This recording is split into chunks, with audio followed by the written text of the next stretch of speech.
দেশের সবচেয়ে বড় স্থলবন্দর বেনাপোলে পণ্যজট কমাতে ও বন্দরের সক্ষমতা বাড়াতে নির্মিত কার্গো ভেহিকল টার্মিনালের উদ্বোধন হয়েছে। বৃহস্পতিবার দুপুরে নৌপরিবহন এবং শ্রম ও কর্মসংস্থান মন্ত্রণালয়ের উপদেষ্টা অবসরপ্রাপ্ত brigadier general doctor M Sakhawat Hossain টার্মিনালটির উদ্বোধন করেন। পরে তিনি বেনাপোল স্থলবন্দরের কার্যক্রম পরিদর্শন করেন।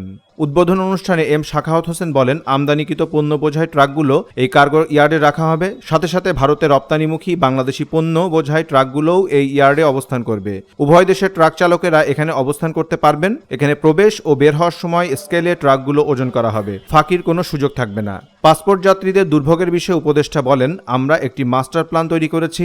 যাত্রীদের আর কাকের মতো বাইরে বসে থাকতে হবে না। 1 কিলোমিটার জায়গা নিয়ে বড় ধরনের একটি টার্মিনাল তৈরি করা হবে। সেখানে বসা, খাওয়ার জায়গা সহ সব ধরনের সুযোগ সুবিধা থাকবে।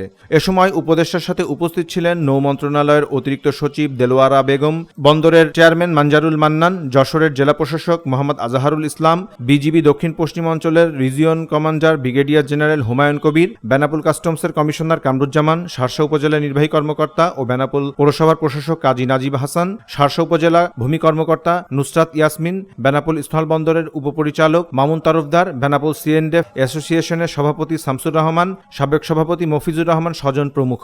ডেস্ক রিপোর্ট, দৈনিক রানার।